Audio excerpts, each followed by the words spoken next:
안녕하십니까. 위드뷰 편입학원에서 수학을 강의하고 있는 장자윤입니다. 자, 이렇게 영상으로나마 여러분과 이제 편입 수학 설명회를 이렇게 개최하게 되었는데, 영상이지만 그래도 여러분과 이렇게 만나게 돼서 반갑습니다. 그리고 굉장히 영광으로 생각합니다. 자, 지금부터 편입 수학 설명회가 1부, 2부에 걸쳐서 이렇게 짧지만 구성이 되어서 여러분에게 편입 수학이란 무엇인지에 대해서, 그 다음에 어떻게 대비해야 되는가에 대해서 여러분께 간략하게 설명을 드릴 건데, 앞에서는 제가 이제 편입 수학에 대한 전반적인 것들을 큼직큼직하게 여러분이 이런 게 편입 수학이구나 알 수 있게끔 제가 이제 잘 설명을 드릴 거고, 뒤에서는 이제 2부에서는 그 우리 학원의 수학 선생님 황한순 선생님께서 그 구체적으로 올해 이제 기출 문제들 학교별 특징, 그 다음에 분석에 대한 것들을 좀 설명을 해주실 거고, 그 다음에 그것을 기반으로 해가지고 우리가 과연 2015년 이 어렵다는 편입시험 어떻게 대비할 것인가, 그 전략에 대해서 설명을 드리면서 이렇게 마무리할 수 있도록 이렇게 시작하겠습니다. 자, 일단 여러분이 편입 수학이란 무엇인가, 이걸 여러분이 정확하게 알아야만 확실하게 이렇게 접근할 수 있어요. 공부 방법에 대해서. 왜냐면 모든 것은 그렇잖아요. 그러니까 우리가 그 어떤 지피지기면 백전백승이란 말이 있듯이, 그 상대방에 대해서 이제 우리가 알아야만 이게 격파시킬 수 있는 거고, 상대방에 대해서 알아야만 이길 수 있는 거죠. 그렇기 때문에 편입수학이라는 놈이 과연 어떤 놈인지 그 본질을, 그 정체를 정확하게 알고 있어야만 우리는 그 놈을 이겨낼 수 있는 거, 여러분 아시겠죠? 무슨 말인지. 그렇기 때문에 제가 보통 편입수학이란 무엇인지에 대해서 막 구구절절히 이렇게 설명이 많지만, 저는 딱 한마디로 여러분께 편입수학이란 이런 거구나, 그렇기 때문에 앞으로 이렇게 준비해야 되는구나 할 수 있게끔 그 수능시험과 좀 비교를 해서 제가 이제 말씀을 드릴게요. 자, 일단 수능시험이라는 건 여러분이 뭐 보지 않으셨던, 아니면 아무튼 뭐 수능 그 수학을 준비하지 않았던 학생들도 대충 수능 수학의 어떤 분위기라는 건 학교를 다녔기 때문에 다 알 수 있거든요. 자, 그 수능 시험의 형태를 잘 보시면, 일단 그 주어진 시간이, 그 시험 시간이 일단 100분이에요. 100분. 100분 동안에 30문제의 수학 문제를 풀어내야 되는 시험이죠. 그 다음에 편입수학 시험을 보시면, 이 편입수학 시험 같은 경우는 주어진 시간이 보통 60분, 1시간 동안 풀어야 되는 문제가 이제 학교마다 조금씩 차이는 있지만, 중앙대학교가 이제 수학을 중요하게 보기 때문에 그 학교를 기준으로 본다면 30문제를 풀어내야 되는 거. 그러니까 문항수는 같죠. 문항수는 같은데, 자, 중요한 건 뭐냐면 100분 동안에 30문제를 풀어야 한다. 그러면 그 100분 동안에 들어있는 그 30문제를 풀어내는 동안에는 60분 동안 30문제를 푸는 것과 비교해 봤을 때 그 문제들은 분명히 뭐냐면 시간이 더 많이 주어진 거죠, 평균적으로. 자, 그렇다면 한 문제를 푸는 데 있어서 시간을 왜 많이 주었을까? 그것은 생각을 해라. 생각을 해서 접근해서 풀어야만 한다. 자, 비교적 짧은 시간에 많은 문제를 풀어야 되는데 그 시험은 한 문제당 주어진 시간이 짧죠. 그렇다는 얘기는 어차피 문제를 풀어야 되는 거는 보통 이제 시간, 그 수학 한 문제를 푸는 건 비슷할 텐데 그 시간이 적게 주어졌다. 이건 무슨 뜻이죠?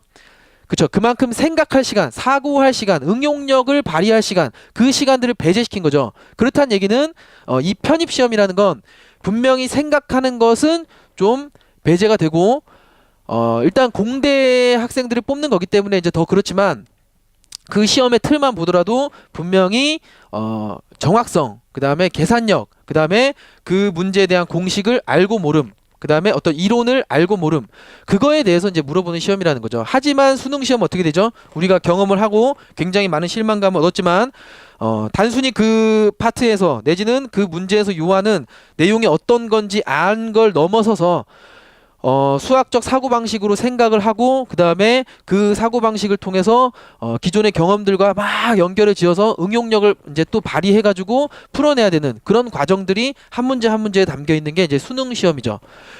그러면 그 준비하는 방법에 대해서도 분명히 달라져야 되겠죠. 수능 시험을 준비한다. 그러면 분명히 푸는 것, 그것도 중요하지만 사고방식을 할 수 없으면, 출제자가 원하는 그런 사고방식을 할 수 없고, 그 다음에 그런 응용력을 발휘할 수 없다면 풀어낼 수 없기 때문에 그 시험에 대한 대비는 분명히 수학적 사고방식을 키워가는, 응용력을 키워가는 그런 식으로 여러분이 준비를 해야 되는 거고, 그것은 사실 굉장히 길게 시간이 걸리는 거죠. 1, 2년 만에 해결할 수 없는 거죠. 그렇기 때문에 재수학원 같은 데 가다 보면 바닥에 있던 점수권대가 특히 수학 같은 과목에서 1등급까지 가는 그런 과정에 그런 결과를 이렇게 보는 경우는 사실 굉장히 드물죠.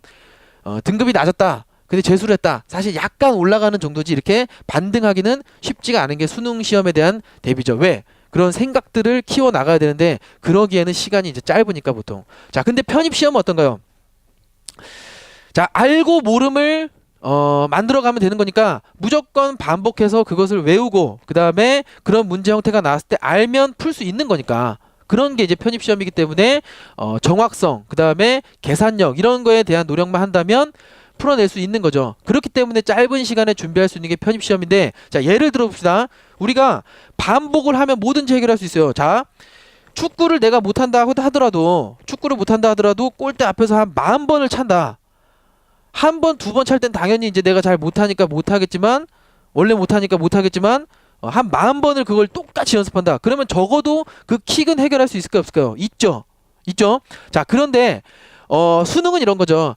그 킥을 내가 익혔지만 중요한 건 시험엔 그 킥이 나오는 게 아니라 실제 그 시험에서 그 복합적인 상황 속에서 내가 어느 순간이 왔을 때 킥을 써먹어야 되는 그런 이제 적응력까지 연습이 되어 있는 거야 되기 때문에 이것은 굉장히 시간이 오래 걸려도 할 수 없을 수도 있어요. 하지만 이거는 시간만 어느 정도 투자가 된다면 그냥 그렇게 나오는 과제를 해결하면 되는 그런 본질이니까 결국에는 반복만 할 수 있다면 기존에 가지고 있던 수학 실력과 상관없이 해결할 수 있고 실제로 편입 그 수학을 공부하는 학생들을 보면 이 바닥에 있던 수학 실력이 이렇게 반등을 해서 그 편입 수학 과목 안에서는 최고 상위권 탑까지 찍는 그런 경우가 비일비재하게 일어나죠. 그러니까 실제로 편입 수학 그러니까 수학을 잘 못하더라도 편입 수학은 할 수 있다라는 이런 말들이 이렇게 돌게 되는 거죠. 무슨 말인지 아시겠죠? 그러니까 경험적으로 나온 거기 때문에 여러분이 이 말은 충분히 믿으셔도 되고 그것이 수능 수학과 편입 수학의 가장 큰 본질적인 차이면서 여러분이 편입 수학이란 결국엔 뭐가 필요하다? 정확성, 계산력, 공식에 대한 암과 모름. 그렇기 때문에 그것을 키우는 과정은 수학적 사고방식 이런 것이 중요한 게 아니라 짧은 시간에도 해결할 수 있는 무한 반복을 통해서 해결할 수 있는 그런 반복 학습이다. 무슨 말인지 아시겠죠? 그런 거에는 여러분의 실질적인 머릿속에 들어있던 수학 실력은 전혀 중요하지 않다. 그렇기 때문에 도전하시라. 무슨 말인지 아시겠죠? 자, 그 다음에 뭐 사실 이 방금 했던 얘기가 중요한 거고 이 커리큘럼 자체는 그렇게 중요하지 않지만 그래도 내가 앞으로 편입 수학을 뛰어들게 되면 적어도 어느 과정에서 시기적으로 뭘 배우는지 여러분이 조금 알면은 그래도 좀 감을 잡는 데 도움이 될 수도 있기 때문에 간단하게 설명을 드릴게요. 하지만 이 구체적인 설명은 사실 그렇게 중요하진 않아요. 왜? 여러분이 아직 해보지 않은 상태에서 아무리 얘기를 들어봐야 사실은 뭐 무슨 말이야 뭐 이렇게 되는 거기 때문에 그냥 큼직큼직한 개요에서 얘기를 해드릴게요. 자, 일단은 편입 수학 시험은 과목이 보통 크게 4과목으로 나뉘죠. 그래서 미분적분, 선형대수, 편미중적, 공학수학. 근데 사실상 미분적분과 편미중적은 하나로 묶어서 대학에서는 미적분이 되는 거고 그 다음에 선형대수, 공학수학. 그래서 그 대학에서 배우는 과정으로는 크게 3가지고 3과목이고 우리가 커리큘럼상 한 번에 미적분을 다 배우기가 너무나 양이 많기 때문에 쪼개서 효율적으로 배울 수 있게끔 저희 학원은 뭐 여러분에게 실질적인 거, 효율적인 거 이런 걸 제외하고는 얘기하지 않기 때문에 어쨌든 커리큘럼도 그렇게 실질적으로 도움이 될 수 있게끔 이제 나눠져서 4가지 과목이 이제 이렇게 되는 거고 앞에서 얘기했듯이 미적분학이 그 양이 굉장히 많아요. 출제 빈도도 높지만 양이 굉장히 많기 때문에 어쨌든 이것을 다 소화하는 데 있어서 가장 많은 시간이 걸린다. 그래서 전체적으로 일반적인 커리를 얘기했을 때 3개월 정도를 이제 미적분을 충분히 배우게 되고 자, 그 다음에 선형대수 과목을 들어가는데 미적분을 배우고 편미중적을 바로 배우는 학원도 있어요. 근데 그렇게 되면 3개월을 미적분을 했는데 사실상 이 편미중적이라는 거는 말 속에 들어있죠. 편미분, 중적분. 그러니까 사실상 그 본질은 미분적분이거든요. 그래서 미분적분 배웠던 거에 약간 확장인데 이걸 배우고 이걸 연달아 또 배우면은 분명히 학생들의 성취도는 굉장히 낮아요. 왜냐하면 지루하기도 하고 그 다음에 앞에 것에 연결이 이렇게 있는데 복습이 되지 않은 상태에서 이렇게 한다는 건 사실상 그 학생들에 대한 경험이 없는 그런 학원들이나 하는 짓이고 실질적으로 이제 위디유에서는 학생들이 도움을 받을 수 있게끔 커리를 그렇게 분할시켜 놨고 그 안에 들어가는 게 이제 선형대수죠. 선형대수라는 과목인데 선형대수라는 과목은 여러분이 좀 생소할 수 있어요. 미분과 적분은 많이 들어봤겠지만 선형대수라는 과목은 그냥 간단하게 얘기하면 그 행렬과 벡터를 가지고서 이제 다루는 학문인데 실제로 수학과라든지 아니면 공대에서 이 선형대수는 커리가 이제 대학교에서는 1년으로 잡혀 있어요. 근데 우리는 확실한 그런 커리큘럼만을 추구하기 때문에 편입시험에 나오는 것만 여러분이 쉽게 배울 수 있도록 압축적으로 정리를 해서 이 선형대수는 한 달 만에 끝낼 수 있다. 그래서 미적분 3달을 푹 배우고 그 다음에 선형대수 한 달 새로운 내용을 가지고서 연결은 없어요. 그렇기 때문에 이 선형대수를 하는 동안 보통 복습을 많이 하거든요. 그래서 선형대수를 징검다리 삼아서 미적분 복습을 하면서 선형대수를 압축적으로 잘 배우고 한 달 만에 그 다음에 요 과정 다음에 편미중적으로 가는데 요 미적분에서 했던 걸 그대로 연결만 시켜주면 되니까 여기서 복습했던 그런 실력을 바탕으로 편미중적은 그냥 아주 재밌게 배우시면 돼요. 그래서 마찬가지로 편미중적도 미적분이 바탕이 돼 있다면 아주 그냥 재밌고 짧게 압축적으로 배워서 한 달 만에 끝낼 수 있고 그 다음에 실제로 상위권 대학의 가장 포인트는 이 공학수학이거든요. 막 공학수학만 절반이 나오는 그런 학교도 있어요. 이따가 이제 기출문제 분석을 통해서 보면 알 수 있겠지만 상위권 대학에는 공학수학이 굉장히 포인트다. 근데 내가 수학은 좀 실력이 되고 공학수학은 뭐 그냥 중요하다고 하니까 요것만 들어서 이렇게 한번 해봐야지 라고 생각하면 큰 오산이고 이 공학수학 안에는 미분방 정식 그 다음에 크게는 선적분 면적분 그 다음에 라플라스 변환 이렇게 돼 있는데 이 세 가지 큼직한 내용들이 다 미분적분을 기초로 하고 있기 때문에 절대로 미분적분을 수강하지 않은 상태에서 그 다음에 중간중간에 또 이제 물론 전체는 미적분 기초하지만 조금씩 들어있는 내용들이 편미중적과 공학수학 편미중적과 선형대수 요걸 바탕으로 또 하는 내용들도 있기 때문에 앞에 있는 것들을 충분히 복습을 해 놓고 그 공학수학에 뛰어들면 사실은 공학수학이 양도 많거든요. 근데 앞에서 이제 잘 준비를 해 두시면 요것도 마찬가지로 한 달 만에 끝내버릴 수 있게끔 저희가 커리큘럼을 짜놨으니까 여러분은 그렇게 이제 따라오시면 되는 거고.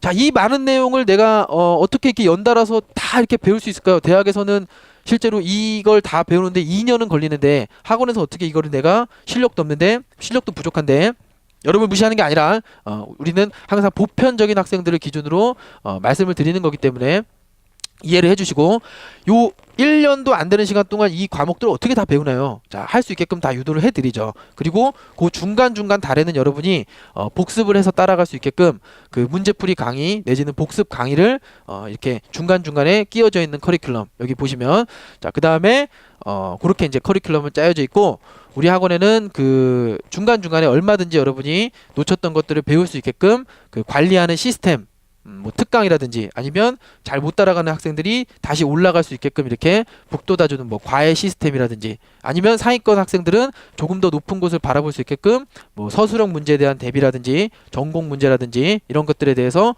하는 이제 특강들도 이렇게 충분히 풍부하게 많으니까 그런 것들을 이용하면서 1년 열심히 배우다 보면 여러분은 이 과목들을 대학에서 2년 동안 배우는 과목들을 한 10개월 정도 안에 전부 다 끝낼 수 있게끔 그렇게 이제 만들어 드리는 게 저희 위드유 학원의 이제 커리큘럼이죠.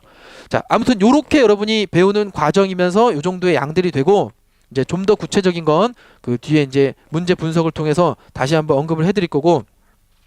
자, 위드유 학원에는 또 다른 커리큘럼이 있어요. 이건 일반적인 커리큘럼이고 위드유 학원에서는 그동안 편입 학원들이 시도하지 않았던 분명히 학생들 사이에는 수준이 있거든요. 근데 사실 이 수준별로 강의한다는 건 굉장히 힘들어요.